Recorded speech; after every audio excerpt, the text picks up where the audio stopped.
Hello. Today we are going to start with the systems architecture part of this unit. So, in this systems architecture part, first of all, we'll start with system design and system architecture relationship between these two things. That how the system designs are being transferred into the system architectures. So, what's the purpose of a system design? How it is linked with system architecture? Basically, it helps system design actually helps system architecture to do proper implementation, to do the analysis of the component.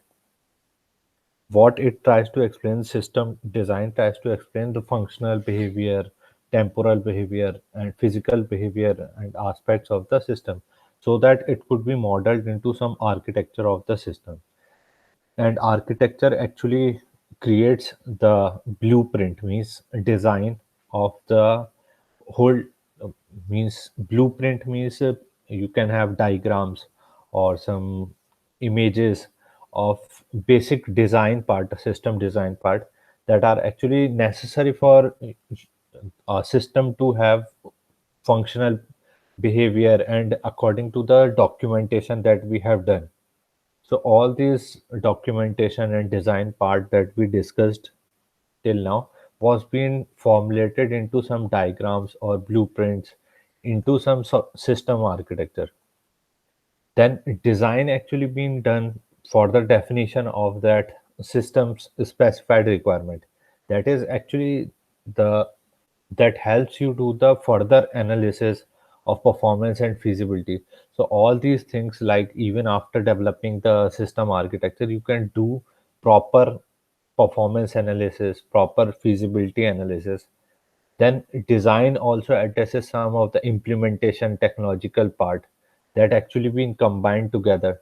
So this implementation part is actually being done after the system architecture things have been done. Then designing will also help you to and understand that how that system has been implement can be implemented in future. Then how that system could work for particular behavior, for particular functions. So all these things are being explained and being detailed. Then the designing actually been concerned with various system components, like there are mechanical components. So all these type of components are need to be embedded for creation of the large system. There could be electronic devices possible. There could be codes and programming for of softwares that are need to be integrated with the large system. Chemical in chemical informatic systems, there are chemical understandings are also required in chemistry. Then there are humans also involved. So the maintaining the data and logs of various humans and human operations are need to be done, like logistics management. So all these things, information are and devices are various components of a large system. So all these things are designed and then architected and then implemented. So there are three steps: designing, architecting, and implementing. The next will come specifically to the system architecture. So what's that system architecture that we are discussing about, and what's the purpose of that? So first of all, it defines the comprehensive solution, means that could be understood, that could be well defined, that could have some aspects of principle, concepts, and properties. Means what's principle? That there are fundamental principles of emergence, synergy. These type of principles should have to be incorporated in those type of architecture, and it explains all these things architectures. And concept architecture will explain you the concept. Then various properties of logical things are being explained. Thereafter it makes all these things consistent for working together and making system more understandable. Then the solution architecture basically deals with various type of features, properties, and characteristics which actually satisfy various problems. What type of problems? Like there are system requirements have different problems like mission statements, business statements, stakeholders requirement. These type of problems are being addressed inside the architecture or solution architecture by various properties mentioned in that architecture or characteristics. You can assume that architecture could be like a diagram or the implementation of that diagram, prototyping of that diagram, and these type of tables and all these things can convey what is the solution architecture. Then the solution architecture also solves some of the problem related to life cycle concepts like operation, how that system should be operated in future.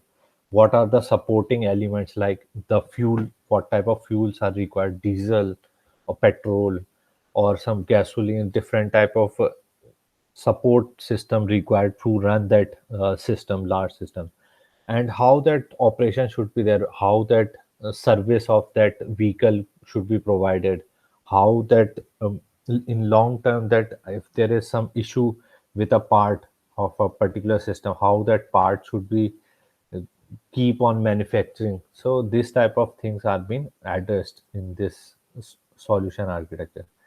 Then what are the implementable technologies like we discussed just now, the mechanical, electronic, hydraulic, software. There are various kind of technologies, human activities, procedures. These type of technologies involved in these type of things, mechanics, electronics, how these type of things are incorporated means mixed and implementable with the whole system architecture for these type of special technologies like mechanics, electronics. So you need a special engineer, mechanical engineer, electronic engineer, software engineer to develop that software and embed that software or mechanical device or electronic devices together in the system. So you need experts for that. The next, systems architecture basically explains you and provides you abstract and conceptual oriented description of the whole system. What it does basically want to achieve some of the life cycle of the component and how those components are being integrated to make a whole system so that the mission and the business could be achieved. Then system architecture basically focuses on high level structure of that system and its components, how that high level architecture are being focused. So high level architecture basically means some abstract view, means you don't have the detailed information, but still you have this information for the whole system. So this type of large architectural view could be there.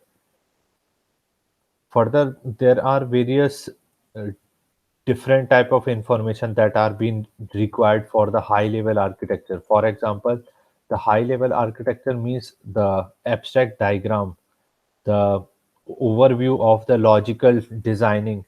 Then there are various type of things that you need to uh, mention and provide in the system.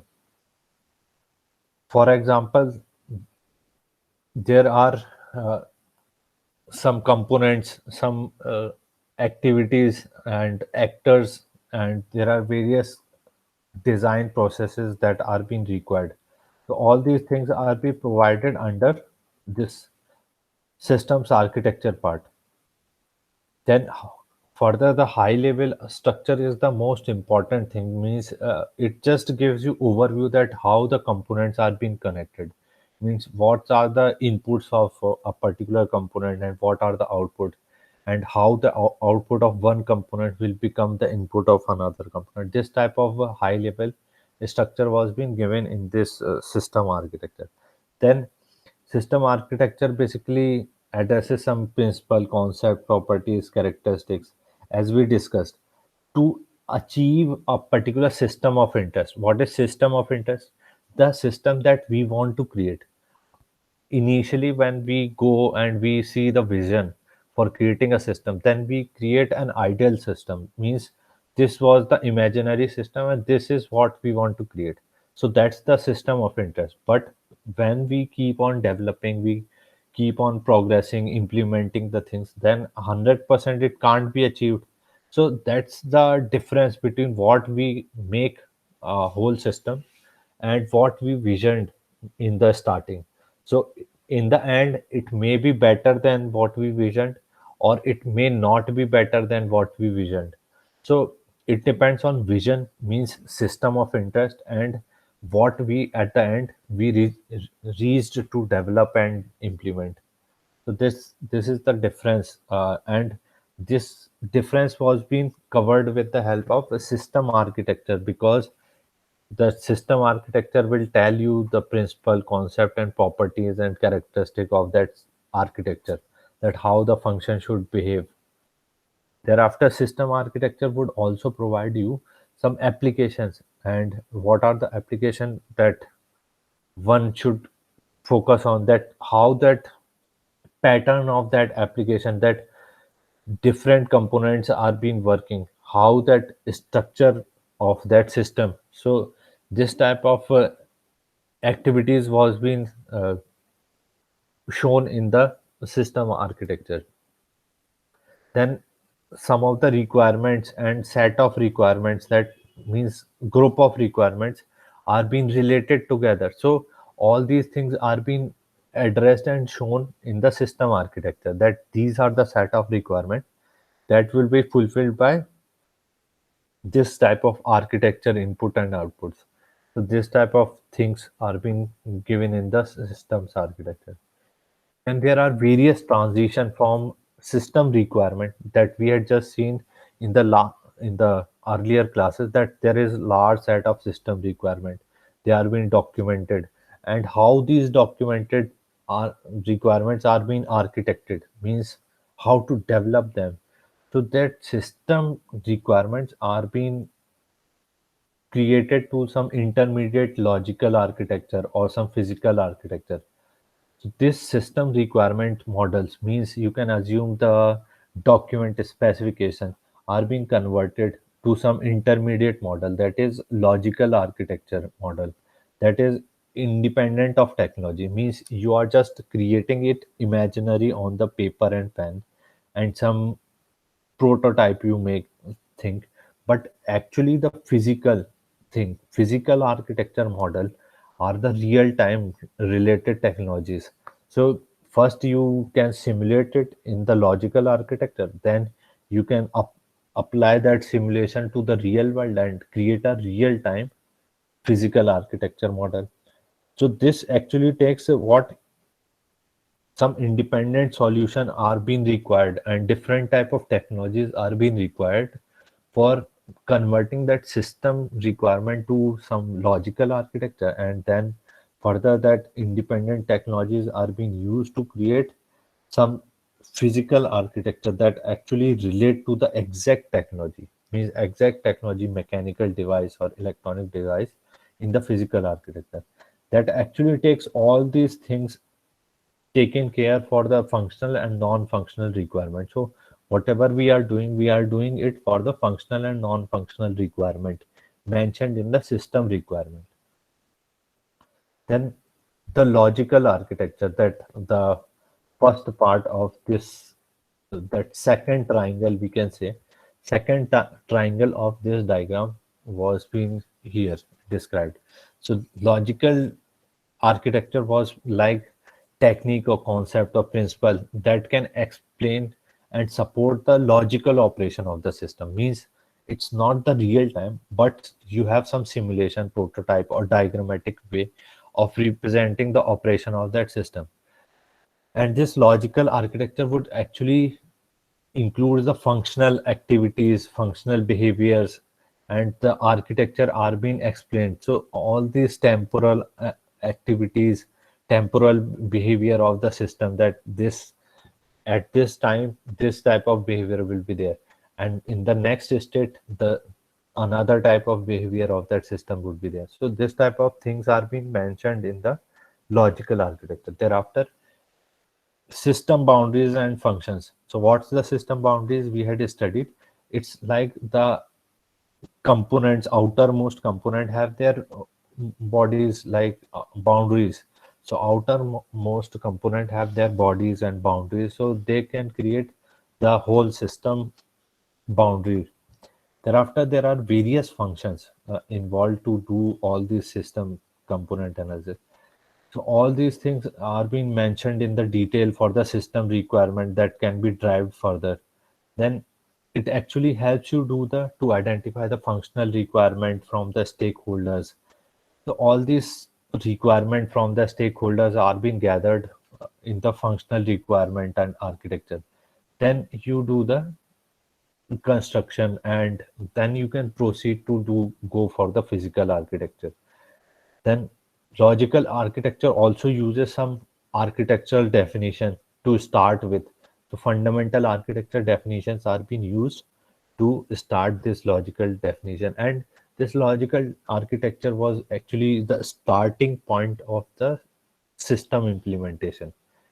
Then it actually gives you beginning of the high level functional overview of that system architect, and that gives you the overview and the vision for your system to be developed. Thereafter, some basic structuring of that systems are being explained, that these are the basics and this is how the structure of the system are being developed. And the physical architecture that we had seen in the this diagram, the cubicle that we are seeing, that actually related technologies. So what are the two definitions that are being given by ISO and IEC? So we'll read out and we'll see the older one first. So the older one first was like the an arrangement of the physical element which provides the design solution for a customer product or life cycle process intended to satisfy the requirement of the functional architecture and the requirement baseline. So what does they say? They say that arrangement of physical elements. Elements means components that we are discussing, entities we are discussing. So all these components and entities are being arranged from somewhere, and then as per the provided requirement of as given in the design. So all these design and requirement being read out. Then these design and requirement are being according to the some customer or some stakeholders. So all these elements are being combined together according to design solution being provided according for providing some useful output to the customer, and this will actually satisfy the requirement of the functional architecture and some baseline requirement. So this is the whole purpose of the physical architecture. First, you arrange various components, then you read the documentation, design specification, and then go for designing and combining those components, elements together according to some customer requirements or some life cycle process. And thereafter, you will think and you want that system to that physical system to work according to the requirement of functional requirement or some baseline non-functional requirement. So this is the purpose. Thereafter, after 3 years, they have given the second definition, this ISO and IEC in 2010. So it gives that the arrangement of physical element means again the arrangement of physical elements, like there are components and entities. So the system elements are being arranged and physical interfacing are being done, which actually provides some of the design solution for the product, service, and enterprise. So here they had not just covered the consumer product customers, but they had also covered the services or the enterprise as well. And then what they want to intend to provide some satisfy some logical architecture as well, means logical architecture components, and then the system requirements are being met out. So all these things they had upgraded the definition. So it's basically gives you implementable technologies, means this physical architecture will lead you to and give you some implementable technology. This is the whole purpose of this physical architecture. I hope this would be clear to all of you. Then the system architecture and activities of the process. In this system architecture activities and the process, there are six basic steps are been defined in the system architecture book provided by Incozy or that Stephen Institute. So there, this first step includes like defining some of the system architecture. Then initially defining the system architecture. After that, you define some necessary viewpoints, means the specific viewpoints that are required to be developed in the architecture. Thereafter, in the third case, you have various candidates of the architecture models and views. For example, there are various purposes involved in the views, and there are various diagrams, and there are various type of information being given in functional and non-functional requirement. Thereafter, in the fourth step, you actually relate that system architecture to the system design. Means whether that system architecture that you had developed matches with the system design or not, so that you can correct that system architecture as early as possible. That's why you match that system architecture with the design that you have done in the system's requirement. Thereafter, the assess means how to assess that architecture with various candidates, means there could be multiple architecture that you can draw. So you have to select one best architecture out of them. So you how to select that one best architecture? You do the assessment, means you do the measurement comparison that this architecture would be better than other architecture. So there are various candidate architecture possible, and you select the best one. You select and come up with the best one, and you go for the development and implementation of the system. Thereafter, you do the management of the selection of how to select that architecture and go for processing. That's the sixth step. In this diagram, you can see there is physical interface. So there are physical interface, that IO input and output flow from system element one, means component one is sending some information to the system element two. Means this is how the component one is being connected to component two with some physical interface. Some functional carry was there, means you can have that electronic device like thing. So this is just an example, and there could be multiple such example for connecting various and many components together. Then we want to discuss this autonomous driving vehicle and autonomous driving car, and it's also known as self-driving car. So basically, some vehicles nowadays are coming with the capability and sensing that the environment of surrounding to that car, and the car will keep on moving, and there's little or no human requirement. Means whether that human press the accelerator brake or not, it automatically manages, that car will automatically manages to stop or start moving. How it does with the help of some image processing, advanced image processing at real time, some GPS management at advanced level, some information available on the internet. This type of information are being read out by the vehicle, and that computer inside that vehicle takes the decision for the movement of that car.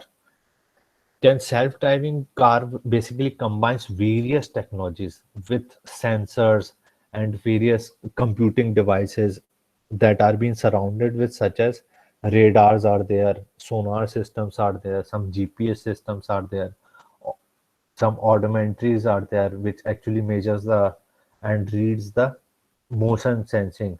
Then inertial management and inertial measurement units are there. So these type of various new technology devices are being combined with the self-driving car, and thus your car would able to move forward and stop wherever there is some sudden requirement to be stopped. Then the advanced controls are like some sensory interpretations and various type of inappropriate path to follow. So there's various obstacle could be there, some various lineage signals are there, so that car need to be controlled and interpreted with the help of sensors and the computation part. So we'll see the two videos very soon after finishing this part. So this NVIDIA Drive AGX, and this was the advanced computer architecture, processor architecture that was being developed by NVIDIA for driving autonomous car. So this NVIDIA Drive AGS was being fitted on the autonomous driving car or vehicle that actually performs some of the software defined platforms for some autonomous machine. And other than the car, also you can apply this processing unit in the machine, like robots are there. So robots can also have this AGX, that in this autonomous machine, this AGX performs deep neural networks, means it creates deep neural networks and run some simultaneous autonomous vehicle and robot analysis. So it keeps on watching and keeps on having the images of that surrounding and keeps on processing and taking decision based upon the deep neural network. Thereafter, it actually provides you platform for doing the new chip or on a new system on chips. Means system on chips means there's large activities that are being done on the chips, and various components are being connected on those chips, and this makes a system. So this is being called as origin, Orin. So Orin was being a part of that mm, system on chip, and it actually what it can do, it can do the processing of neural network with the help of what, 17 million transistors. And there is huge investment on the R&D, research and development, huge investment on the whole product was being done for the 4 years in the past. Thereafter, you have this Orin SoC, means system on chip Orin, integrated with the NVIDIA next generation GPU. So next generation GPU actually can have this Orin SoC NVIDIA, and this ARM Hercules CPU cores. All these things are being integrated and integratable. So it can be like, you can assume that the what is the processing speed? It's very fast, and it processes very fast. Like it can deliver 200 trillion operation per second. Means you can assume that how many trillion operation could be performed in just a second, and you can take a quick decision based upon that. So it's nearly like 7x performance than the older version of that Xavier SoC of NVIDIA itself. So NVIDIA upgraded its that software defined platform AGX as compared to the older version, and it makes 7 times faster. Then this Orin was being designed to handle large number of applications like deep learning, computer vision. So all this computer vision or deep learning could be handled with this type of Orin device.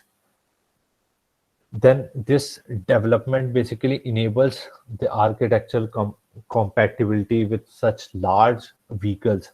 So this device was made small and compatible that can be fitted on large vehicles, and that actually helps you do the large scale computation, and it actually belongs to some complex family of software, so that the software could be run on this type of electronic architecture and device. So there is a car, and that car required some space to put that processor or that computer. So that processor and computer need to be small enough, but especially that computer and processor need to be efficient enough to process large and complex software. So this is what the architecture will is showing, that NVIDIA Drive AGX would actually give you all things in one, means small in size, but having large scale computation possible on them. Thereafter, it actually creates some safe autonomous vehicle.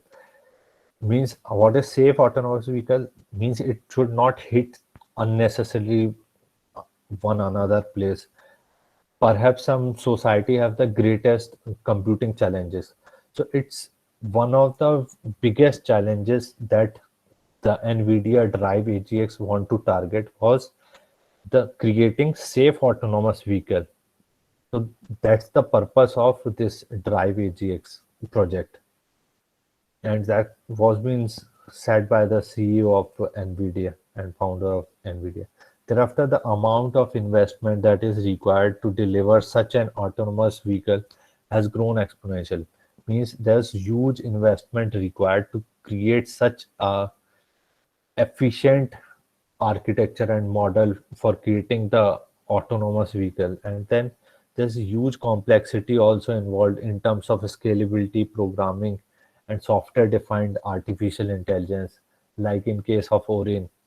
So there's huge investments are being done for such type of software defined AIs and some type of that scalable and programmable AI and complexity should be there. So in the next class, we'll discuss this system development and testing. But just now, we are going to discuss about the video that we are going to see for the autonomous driving vehicle. So in the